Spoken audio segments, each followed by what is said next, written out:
السلام علیکم۔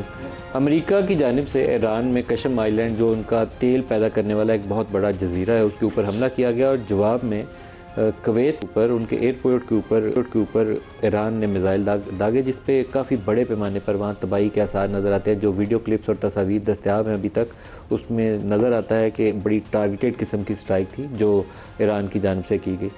دونوں طرف سے یہ چھوٹے چھوٹے حملوں کا سلسلہ جاری ہے، لیکن ٹرمپ صاحب نے ایک انٹرویو کے اندر کچھ امید دلائی ہے کہ بات چیت چل رہی ہے، اور اس کی نگرانی بھی خود انہوں نے کہا کہ جو سپریم لیڈر ہے مجتبیٰ خامنہ وہ کر رہے ہیں، اور ایران اپنا ایٹمی پروگرام ترک کرنے پر آمادہ ہے۔ پہلے یہ سن لیجئے کہ ٹرمپ صاحب ایٹمی پروگرام، نیوکلیر پروگرام کے حوالے ہیں۔ ٹرمپ صاحب سے سوال ہوا کہ آپ نے نیتن یاہو کو کیا یہ کہا تھا کہ تم کریزی ہو اور دنیا تم سے نفرت کرتی ہے اور تمہاری وجہ سے اسرائیل سے بھی نفرت کرتی ہے، تو اگر میں نہ ہوں تو تم ابھی جیل میں ہوتے۔ یہ الفاظ استعمال کیے تھے، اور درمیان میں انہوں نے ایک وہ ایف ورڈ یوز کیا تھا جس کو ہم آن ایئر دہراتے نہیں ہیں۔ وہ کہہ رہے ہیں کہ اگر میں نہ ہوتا تو اسرائیل ہی نہ ہوتا اب تک۔ تو ہمارے ساتھ ہیں ڈاکٹر عادل اعظم صاحب، ماہر ہیں بین الاقوامی امور کے۔ ڈاکٹر صاحب آپ کا بہت شکریہ، آپ ہمارے ساتھ شامل ہو رہے ہیں۔ ٹرمپ صاحب کا یہ انٹرویو جو ہے وہ 2-3 چیزوں کی نشاندہی تو کرتا ہے کہ ایک تو لبنان کے حملے کے اوپر ایران نے جو پوزیشن لی، ٹرمپ صاحب اس سے بہت خفا ہوئے، ناراض ہوئے، اور اپنی پوری بھڑاس انہوں نے نکال لی نیتن یاہو کے اوپر۔ دوسرا یہ ہے کہ وہ ایون مجتبیٰ خامنہ سے ملنے کے لیے بھی تیار ہے، وہ ڈیل کے لیے بے قرار نظر آتے ہیں۔ آپ کا تجزیہ؟ بہت شکریہ ندیم صاحب۔ میرے خیال میں پہلے بات تو بالکل 100% درست ہے کہ ٹرمپ صاحب چاہتے ہیں کہ دیر از اے وے آؤٹ، اور یہ بھی کلیئر ہے کہ ایران چاہتا ہے وے آؤٹ۔ اب اس وے آؤٹ کا رستہ وہ ڈھونڈ رہے ہیں کافی عرصے سے، تقریباً 2 ہفتے ہو گئے ہیں، اور کئی بار وہ بالکل جب ان کو وے آؤٹ ملتا بھی ہے تو پھر وہ پیچھے ہٹ جاتے ہیں، یا کوئی اور چیز ڈال دیتے ہیں، یا کوئی اور مانگ ڈال دیتے ہیں۔ کبھی ابراہیم اکارڈ کا ذکر لے آتے ہیں، کبھی نیوکلیر کا ذکر لے آتے ہیں، بٹ کلیئرلی یہ تو اس میں تو طے ہے کہ he would like way out.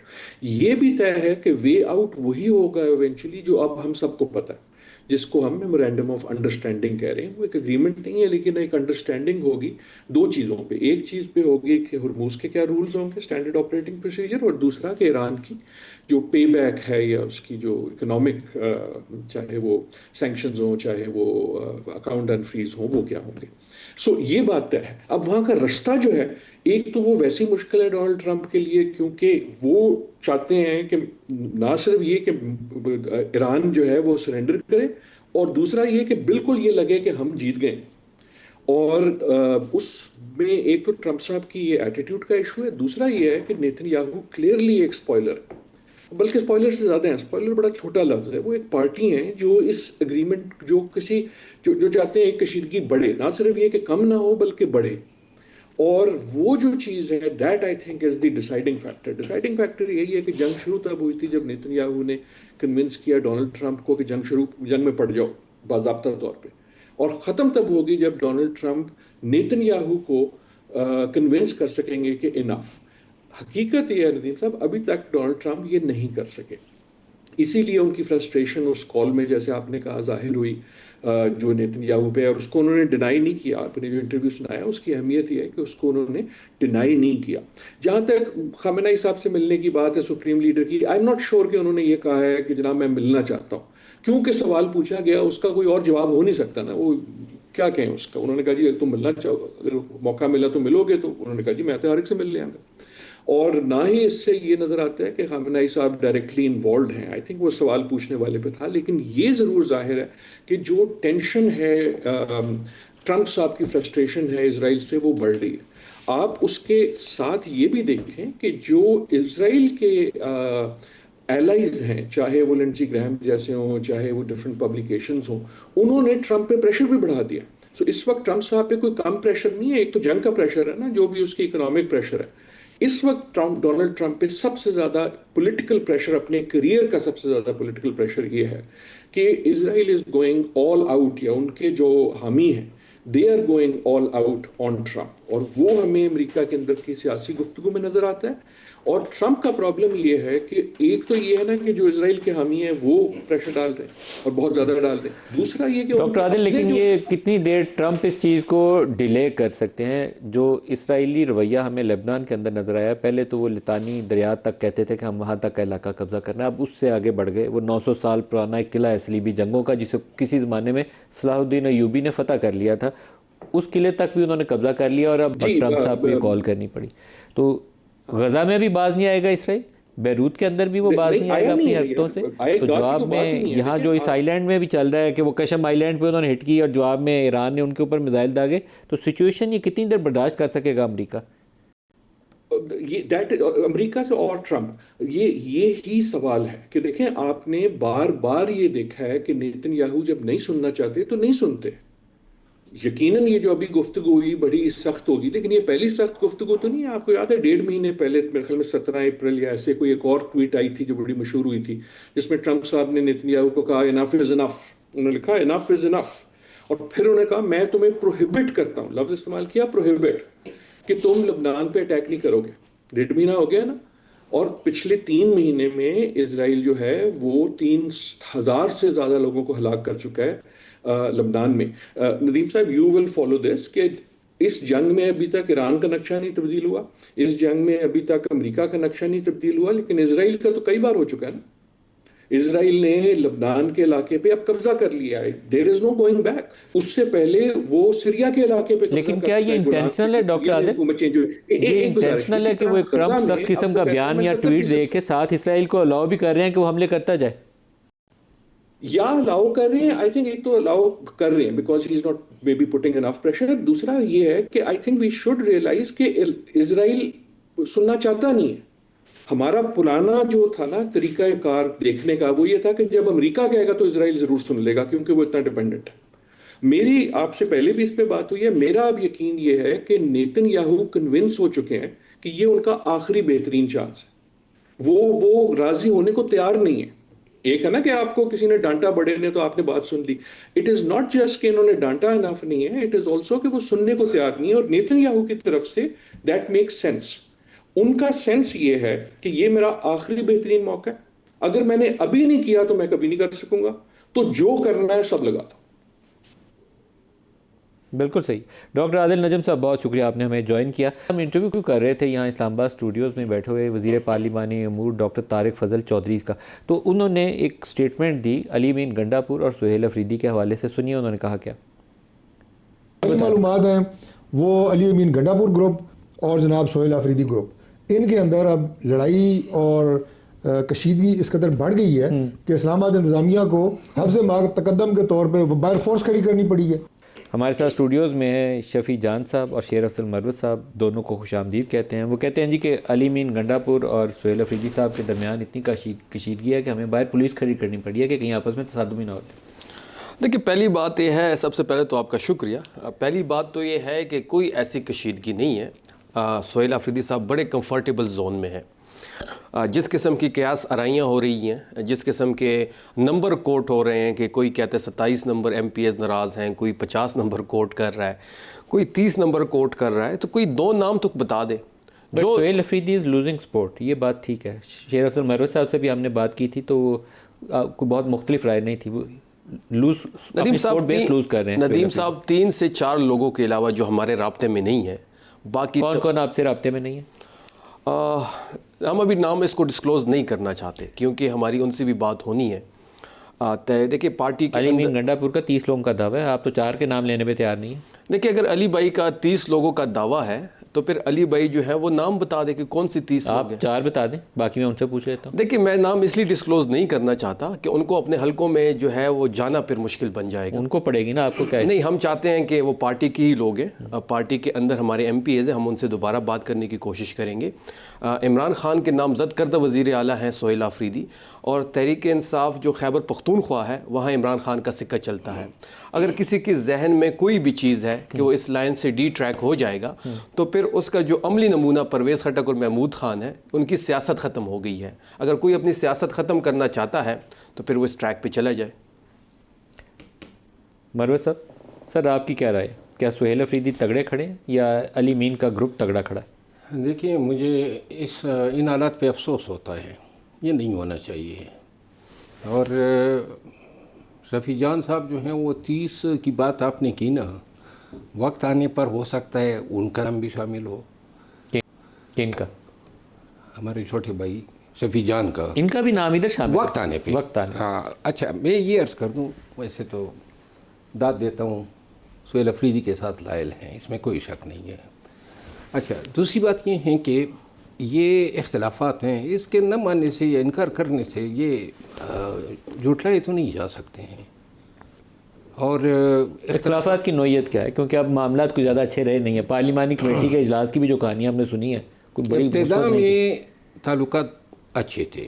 جب یہ وزیر اعلیٰ بنے، علی امین خان نے فیسیلیٹیٹ کیا پارلیمانی کمیٹی کی اجلاس میں، پھر ان کی حکومت سازی میں. اس کے بعد معاملات بگڑتے گئے، اور پہلے تناؤ تب فیل کیا جب کچھ گاڑیاں جو ہیں وہ بقول علی امین خان کے ان سے واپس لے لی گئی تھی. اور پھر مجھے ذاتی طور پہ علم ہوا کہ علی امین خان وزیر اعلیٰ رہے تھے تو ان کی جو پالیسیاں تھیں وہ ڈسکنٹینیو کی گئی. جو بجٹ انہوں نے ایلوکیشن کی تھی تقریباً 80% اس کو ریورس کیا گیا. اور اس کے علاوہ جو انتظامی معاملات پہ ان کے فیصلے تھے وہ ایک آل ٹوگیدر ڈفرینٹ رخ اختیار ہوا. پھر جو ہے کیا علی امین کے ساتھ 30 لوگ ہیں؟ اچھا، جہاں تک 30 لوگوں کا تعلق ہے نا، یہ میں پہلے بھی کہہ چکا ہوں اور آج پھر بھی کہتا ہوں کہ علی امین خان کے ساتھ جو ہیں وہ تو ہیں 30 لوگ ہیں. میں ایگزیکٹ تعداد تو نہیں بتا سکتا ہوں، لیکن سائزیبل اسٹرینتھ ہوگی. لیکن جو سائزیبل سے کچھ بال پاک فگر کچھ تو بولیں. میرے خیال ہے 25 لوگ ہیں. ہاں، لیکن 25 لوگ اسٹیبلشمنٹ کے ساتھ بھی ہے. 25 + 25 جی، یہ 50 بندے ہیں. دیکھیں، ہم نے جب الیکشن لڑا تھا اس وقت انہوں نے ایفیڈیوٹ دیے کہ جی نتیجہ دے دیں اور ہم جو ہیں، اور یہ وقت آنے پر یہ اس کی روک تھام ابھی اگر کر سکتے ہیں تو کر لیں، لیکن وقت آنے پر یہ لوگ کل کے سامنے آئیں گے. نہیں، میں دوبارہ سوال کروں گا. مجھے بھی نہیں سمجھ آئی، بہت ساروں اوروں کو بھی نہیں سمجھ آئی. 25 لوگ وہ ہیں جو علی امین کے ساتھ جن کی لائلٹیز یا دوستی ہے اس گروپ کا حصہ ہے. 25 لوگ وہ ہیں جو آپ کہتے ہیں جنہوں نے انتخابی نتیجہ لینے کے لیے ایک ایفیڈیوٹ دستخط کر کے اسٹیبلشمنٹ کو دیا ہوا ہے کہ ہم آپ کے ساتھ چلیں گے. وہ اس سے ہٹ کے 25 ہیں. بالکل. تو 25 یہ 50 درست لوگ. بات ہے. دیکھیے، میں آپ کو ایک عرض کروں، علی امین خان جب الیکشن ہو رہی تھی اس وقت صوبائی صدر تھے. میں مثال دے دیتا ہوں، یہ شفیع جان صاحب ساتھ میں بیٹھے ہیں. اس کے سیٹ پر میری ریکمنڈیشن جو تھی وہ سینیٹر خرم ذیشان کی تھی، اور علی امین خان اس پہ ڈٹے ہوئے تھے، اور پھر الٹیمیٹلی علی امین خان کی بات میں نے مانی. اسی طرح ہر ایک آدمی کو 95% ٹکٹس علی امین خان نے دیے.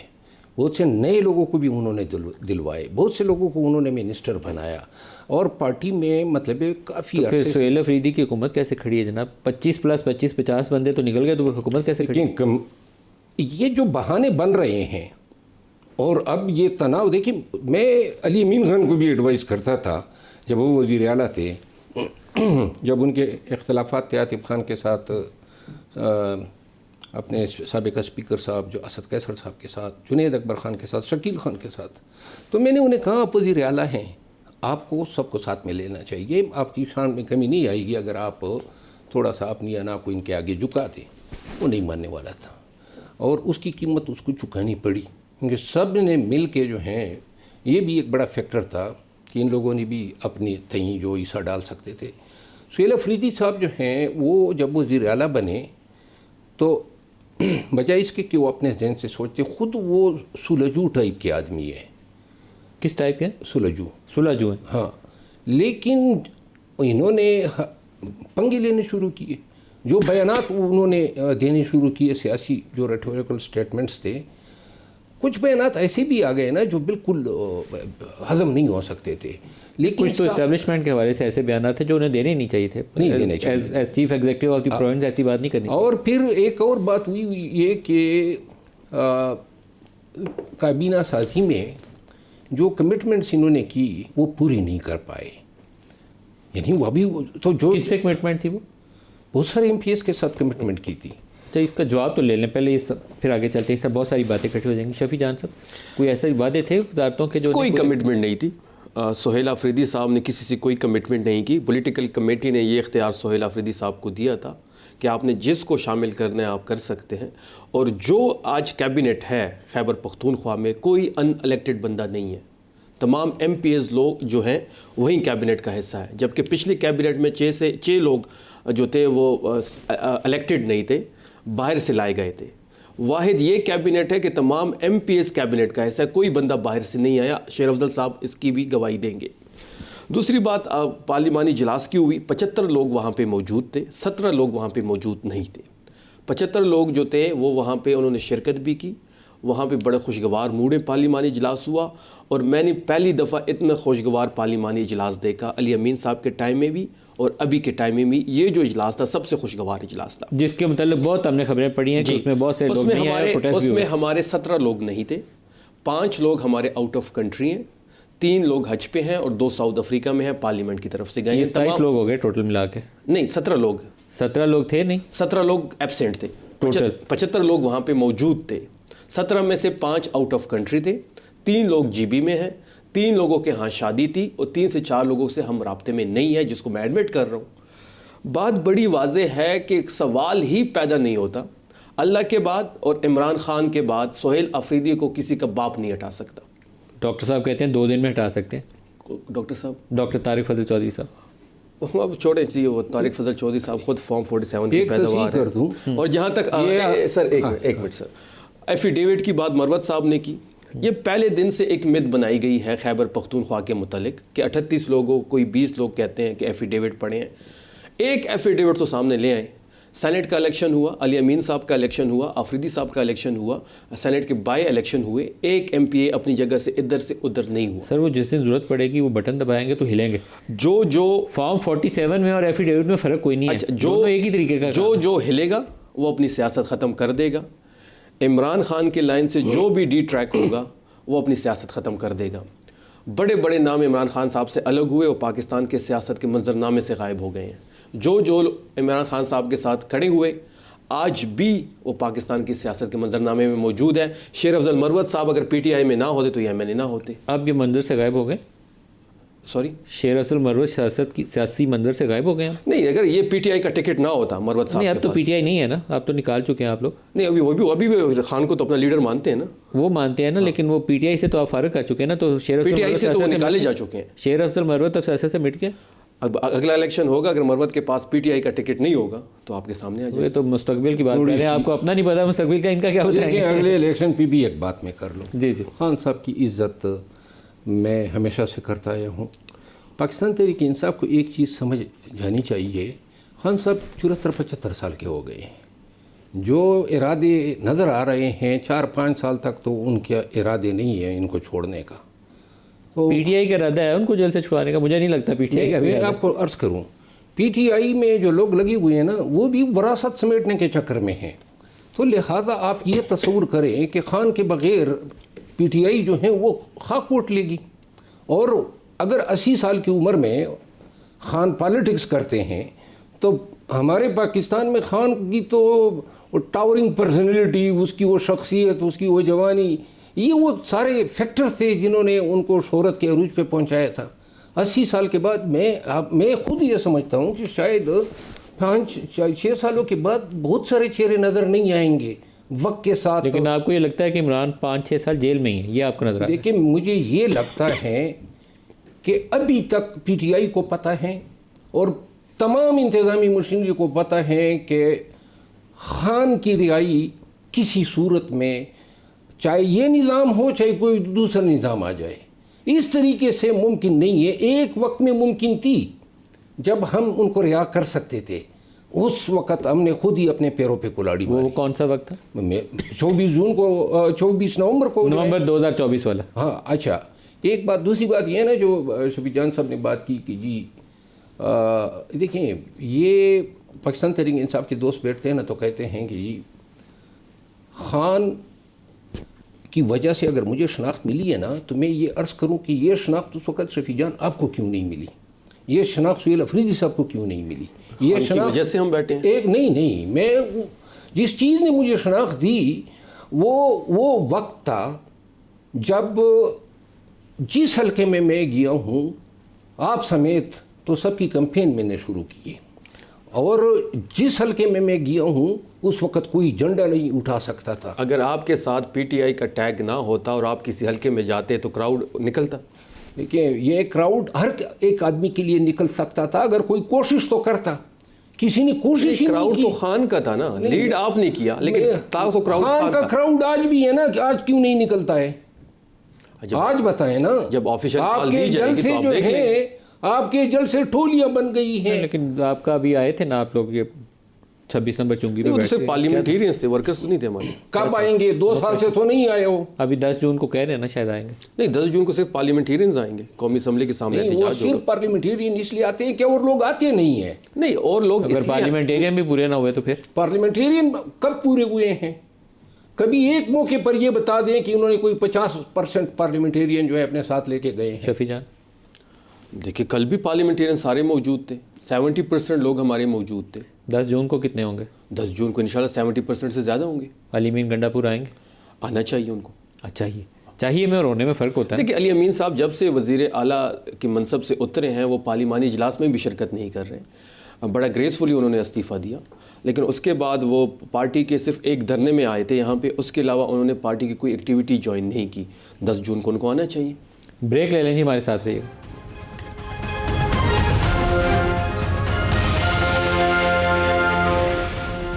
Welcome back. شفیع جان, جو ہم بریک میں بھی بات کر رہے ہیں لیکن آن ایئر بھی میں اس پہ آپ سے پوچھنا چاہوں گا, اگر نواز شریف جیل میں ہوتے تو پی ایم ایل این پوری کا جو محور ہوتا یہ ہوتا کہ نواز شریف کو جیل سے کیسے باہر نکالنا.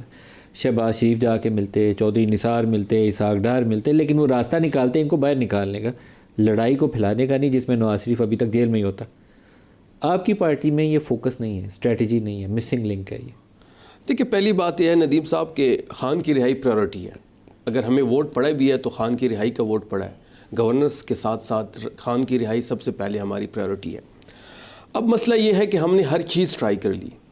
آپ نے دیکھا ہوگا کہ ہم ہر چیز کو ریکارڈ پہ بھی لے کے آ چکے ہیں.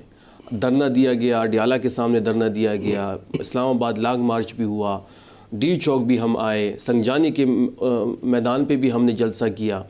پھر اڈیالہ کے بعد ہم نے شہباز شریف سے بات بھی کی, چیف جسٹس کو کالز بھی کی, ہائی کورٹ کے سامنے بھی دھرنا دیا گیا, سپریم کورٹ کے سامنے بھی دھرنا دیا گیا, چیف جسٹس کو ہم نے خود کالز کی, کہیں سے کوئی سنوائی نہیں ہو. نہیں, اس کا یہ بھی مطلب ہے کہ آپ کی اسٹریٹجی میں کوئی بہت بڑی خامی ہے. ابھی شیر افضل مروت نے بریک سے پہلے کہا کہ نومبر 2024 ایک موقع تھا جو ہم نے اپنے پاؤں پہ کلہاڑی ماری. یہ انہوں نے ٹرم یوز کی نا ندیم صاحب. That was a very good opportunity. نہیں, بالکل آپ کی بات ایک حد تک ٹھیک ہے. محسن نقوی اور علی امین گنڈا پور اور بیرسٹر سیف یہ آپس میں بات کر رہے تھے, عمران سے پیغام رسانی چل رہی تھی, طریقہ کار طے ہو رہا تھا اور آپ نے وہ توڑ دیا. نہیں, ہم نے تو نہیں توڑا. توڑا تو آپ ہی نے. نہیں, ہم نے نہیں توڑا. توڑا تو آپ ہی نے. دیکھیں, بات بڑی سمپل ہے ندیم صاحب. پارٹی نے توڑا تھا, اسٹیبلشمنٹ کی طرف سے گرین سگنل. مسئلہ میں آپ کو بتا دیتا ہوں. اگر ہم سنجانی پہ رک جاتے, 7 دن کا وعدہ تھا, میں اس پروسیس کا حصہ تھا. یہ خان کو رات 9 بجے بیرسٹر گور کو رسائی دی گئی. محسن نقوی صاحب کا جو ہے جہاز ہے ہیلی کاپٹر دے کے بھیجا گیا, وہ ان کو اٹک بھیجا گیا. نہیں سر, یہ سب کچھ جب بھی یہ مشکل میں پڑتے تھے, وہ پروسیس جب بھی مشکل میں پڑتے ہیں, اب سن لیں ندیم صاحب, یہ جب بھی مشکل میں پڑتے ہیں تو یہ جیل کے دروازے بھی کھول دیتے ہیں, یہ ہیلی کاپٹر بھی بیچتے ہیں. جب یہ مشکل سے نکل جاتے ہیں تو یہ بالکل آنکھیں پھیر لیتے ہیں. بات جو مسئلہ جو ہے نا کہ عمران ان سب سے زیادہ پاپولر ہے. جو پاپولیرٹی کا ان کا بیانیہ تھا کہ ہم نے ثالثی کا رول پلے کر دیا ہے, ہم بڑے پاپولر ہو گئے, اور عمران خان صاحب جو ہیں وہ پس منظر میں چلے گئے ہیں. جی بی کا الیکشن آپ کے سامنے ہے, وہاں پہ اتنا ان کو خوف ہے کہ ابھی شاہد خٹک صاحب کی ابھی میری اس سے بات ہو رہی تھی, اس کو گرفتار کرنے کے چکر میں ہے. شفیع جان صاحب, عمران خان بہت پاپولر ہے, اس میں کوئی شک نہیں, پاپولیرٹی لیکن اس پاپولیرٹی کے باوجود 3 سال سے وہ جیل میں, آپ کی جماعت اسے باہر نہیں لا پائی. آپ مل نہیں سکتے اس سے, 6 مہینے سے ملاقات نہیں ہے. وہ جس دن اڈیالہ سے باہر قدم رکھے گا, جس دن یہ ہائیبرڈ نظام جو ہے یہ گر جائے گا. ابھی مروت صاحب نے کہا 80 سال کی عمر میں وہ باہر آئے گا تو کیا کرے گا, وہ صحیح بات کہہ رہے ہیں. نہیں دیکھیں, آپ بتا دینا کہ ہم نے کہاں پہ کوئی کہاں پہ ہم نے لیک کیا. آپ نے صحیح کام کون سا کیا؟ ہم تو, میں نے تو آپ کو بتایا کہ ہم تو ہر چیز ٹرائی کر چکے ہیں, ہر چیز کو ہم پولیٹیکل اسٹریٹجی ہے ہی نہیں آپ لوگوں کی. نہیں, پولیٹیکل اسٹریٹجی تو کیوں نہیں ہے. کون سی اسٹریٹجی؟ کیا ہم اسلام آباد 2 دفعہ نہیں آئے علی امین صاحب کے سربراہی میں؟ آپ کو انگیج کرنا پڑتا ہے سیاسی جماعتوں سے بھی, اسٹیبلشمنٹ سے. میرا ایک سوال ہے شفیع جان صاحب سے, گزشتہ 3 سال میں ایک بھی ایسا کارنامہ بتا دیں جس میں آپ لوگ کامیاب ہوئے ہوں, ایک بتا دیں. کس حوالے سے؟ سیاسی حوالے سے, قانونی حوالے سے, پارلیمانی حوالے سے, ایک فیصلہ بتا دیں جس میں آپ نے کامیابی کے جھنڈے گاڑے ہوں. دیکھیں, پہلی بات کہ ہم نے تو ہر چیز ٹرائی کر لی, ریکارڈ پہ چیزیں لے کے آئی. یہ جنگ جو ہے یہ نظام کے ساتھ جنگ ہے. آپ فیل ہو رہے ہیں نا. نہیں, فیل نہیں ہو رہے ہیں. نہیں, بات وہی ہے کہ پاپولیرٹی اتنی ہے عمران خان صاحب کی کہ وہ باہر نکلیں گے تو یہ سارے فارغ ہو جائیں گے. نومبر 2024 میں وہ خود موقع دے رہے تھے نا کہ باہر نکال رہے ہیں. تو پھر وہ کون لیڈ کر رہا تھا نومبر 24 کو؟ توڑا کس نے؟ محسن نقوی تھے نا. نہیں ہمارے سائڈ سے کون لیڈ؟ علی امین گنڈا پور. تو پھر تو کس کا فلیئر ہوا؟ اور علی امین گنڈا پور کو ہٹا دیا گیا نا اس کے بعد. نہیں اس کے بعد تو نہیں ہٹے، اگلے اکتوبر میں ہٹے ہیں. اس ایک سال بعد ہٹے ہیں. اس میں دیکھیں سارے پروسیس کا حصہ تھا، کیوں جھوٹ بولیں گے. انہوں نے یہ افر کی کہ آپ سنجانی رک جائیں، سنجانی سے آگے نہ آئیں. یہ پھر جو سری نگر آئی ہوئے ہیں یا کشمیر آئی ہوئے، اس پہ میں نے ان کو ویلکم کیا. عمر ایوب خان اور علی امین خان ایک گاڑی میں تھے، بشرا بی بی گاڑی سائڈ پہ تھی. تو علی امین نے کہا جا کے یہ بشرا بی بی کو بتا دے. تو میں محترمہ کی گاڑی میں گیا اور اس کو ریکویسٹ کی. اس نے کہا قطعا نہیں، ہم ڈی چوک پہنچیں گے. یہ میں ان ریکارڈ کہہ رہا ہوں. اب اور یہی مسئلہ تھا کہ وہ کہتے ہیں صرف ڈی چوک نہ آئیں. اب کیا جاتا، دیکھیں ہم نے اس عمل سے پاکستان کے تمام سیاسی پارٹیوں کے احتجاج کی طاقت کو کمزور کیا. خود پی ٹی آئی کے پروٹیسٹ کی طاقت کو بھی کچل دیا آپ نے. بہت نقصان ہوا 26 نومبر کو، نہیں ہونا چاہیے تھا. ریاست لیکن 24 کو جو آپ کر رہے تھے وہ بس کر رہے تھے. نہیں تو ہم نے کیا کیا؟ ہم تو پروٹیسٹ کرنے آ رہے تھے. ارے جو پروٹیسٹ کی کہانیاں میں نے سنی ہیں آپ کے اپنے پی ٹی آئی والوں سے، کہانیاں تو آپ نے بڑی جو آپ کے ورکر سے. نہیں بالکل یہ ابھی بھی تو وہیں بیٹھے ہوئے ہیں، مروت صاحب اس کا حصہ تھے، یہ ساتھ تھے اس پروٹیسٹ کا. کسی کے پاس پروٹیسٹ کی بات کر رہے ہیں 24 نومبر 2024 والا. یعنی کہ اس میں آپ کیا کہنا چاہتے ہیں کہ میرا تو خیال ہے کہ آپ کے سارے ورکرز جو تھے ان کو ڈی چوک میں اگر کھلا چھوڑا جاتا، آگے سے رکاوٹ نہ بنتی، تو یہ پارلیمنٹ اور ایمبیسیز کوئی چیز نہیں تھی. وہ صورتحال میں اس میں نہ ہوتی. نہیں، میں آپ کی بات پوری 100% متفق نہیں ہوں. نہیں، ڈنڈے کے علاوہ کوئی چیز نہیں تھی. میں آپ کی بات سے متفق نہیں ہوں. شیر افضل مروت صاحب اس کا حصہ. مجھے انہوں نے کہا کہ جا کے چائنا چوک پہ لوگوں کو روک لو کہ ڈی چوک نہ جائے. میں آگے چائنا چوک پہ میں نے تقریر کی تو مجھے آج بھی یاد ہے کہ سہیل افریدی صاحب جو ہیں وہ ڈی چوک پہنچ چکے تھے اور اسی وقت جو ہیں جو کنٹینر تھے وہ جلائے جا رہے تھے. میں دیکھیں احتجاج میں پاکستانیوں کا حق ہے احتجاج کا. اس میں لوگ گاڑیاں بھی جلاتے ہیں، اس میں لوگ آگ ٹائر بھی جلاتے ہیں. یہ جو عمل تھا نا وہ ریاست نے یا حکومت نے یا جنہوں نے بھی کیا ہے نا، وہ ایک ظلم تھا پاکستان کے ساتھ. بالکل آپ نے آرٹیکل 16 کا بیڑا غرق کر دیا جس میں لوگوں کو احتجاج کا حق دیا گیا ہے. اگر کوئی مجھ پہ ظلم کر رہا ہے، مہنگائی ہے، ظلم و جبر ہے، آپ یہ کہتے ہیں کہ کوئی نکلے ہی نہیں. خداوند کریم کا فرمان ہے کہ ظالم کو روکنے کے لیے مسلمانوں کو اور تمام بلیورز کو یہ ہدایت ہے کہ یہ آپ پہ فرض ہے کہ ظالم کا ہاتھ روکیں. 26 نومبر کو جو کچھ ہوا وہ سارا غلط تھا، وہ ہونا ہی نہیں چاہیے. اچھا، ایک پاکستان میں سیاسی نقصان بہت زیادہ ہوا، لیکن اس کی ذمہ داری آپ پھر کس پہ عائد کریں؟ مکمل حکومت وقت پہ عائد کریں؟ نہیں، ہماری غلطی تھی، ہم رک جاتے، یہ نوبت ہی نہ آتی. کیونکہ ہمیں اس وقت تک تو اندازہ ہی نہیں تھا کہ ہمارا پالا بھی جنونیوں سے پڑا ہے. شفیع جان، آگے کا راستہ کیا ہے؟ عمران سے ملاقات نہیں آپ کی ہو پا رہی؟ دیکھیں اس وقت تو آج تو ہم نے پٹیشن جمع کر دی ہے. ہم بجٹ کے لیے عمران خان صاحب سے ملنا چاہتے ہیں اور ہمارا حق بھی ہے کیونکہ خیبر پختونخوا میں ان کی حکومت ہے اور ہم چاہتے ہیں کہ عمران خان صاحب کی ان پٹ ہونی چاہیے. بجٹ میں آج سی ایم افریدی صاحب اور مزمل صاحب نے پٹیشن جمع کر دی ہے. اب بات بڑی نہیں اجازت ملتی تو کیا کریں گے؟ اجازت نہیں ملتی تو پارٹی میں ایک ہیرارکی موجود ہے اور عمران خان صاحب کے لگائے ہوئے لوگ ہیں. کوئی اگر چیئرمین ہے، کوئی جنرل سیکرٹری ہے، کوئی پولیٹیکل کمیٹی ہے، ان کے سامنے یہ معاملہ رکھا جائے گا اور وہ جو بھی ڈیسائیڈ کریں گے اسے منون قبول کیا جائے گا. علیمہ آپا کا جو مشورہ ہے وہ بھی سر آنکھوں پہ، لیکن پولیٹیکل کمیٹی کے سامنے یہ ساری چیز ہم رکھیں گے. علیمہ سیاسی معاملات میں پارٹی کو فیصلہ کریں گے. انہوں نے ایک مشورہ دیا ہے جس کو کل سے بڑا آپ سوشل میڈیا پہ بھی دیکھ رہے ہوں گے، اس پہ بحث ہو رہی ہے، الیکٹرانک میڈیا پہ بھی ہو رہی ہے. علیمہ کا پھر مشورہ مانیں گے آپ علیمہ خان کا؟ نہیں، ایک پولیٹیکل کمیٹی کے سامنے یہ چیز رکھی جائے گی اور پولیٹیکل کمیٹی جو بھی اس پہ ڈیسائیڈ کرے گی ہمیشہ انہی کے فیصلے چلتے ہیں. یہ پولیٹیکل کمیٹی، کور کمیٹی، ان کی کوئی حیثیت ہی نہیں ہے. مذاق ہے، میں خود دونوں کمیٹیوں کا حصہ رہا ہوں. فیصلے ادھر سے آ جاتے تھے. اور آپ کے خیال میں پھر سہیل افریدی علیمہ کا فیصلہ مانیں گے؟ دیکھیں سہیل افریدی جو ہیں وہ نہ تو اس کو نہیں کر سکتے ہیں. علی امین خان اس میں تھوڑا یہ فرق ہے. علی امین خان جو تھا نا وہ مصلحت سے کام ہی نہیں لیتا تھا، تو اس لیے اس نے بشرا بی بی کو ناراض کیا، انہوں نے علیمہ خان کو بھی ناراض کیا، تو پھر تو اس کی تقدیر پہ کانٹا لگ چکا تھا. ایک بات تو شفیع جان نے کی اور بڑی اچھی بات کی. انہوں نے کہا کہ جب بھی اسٹیبلشمنٹ اور گورنمنٹ پہ برا وقت آ جاتا ہے اور جب بھی یہ کمزور پڑ جاتے ہیں تو یہ پھر پاؤں پڑتے ہیں. بالکل صحیح کہا. لیکن اب کیوں نہیں پڑ رہے ہیں؟ کیونکہ آپ خود کمزور ہو گئے ہیں. آپ کی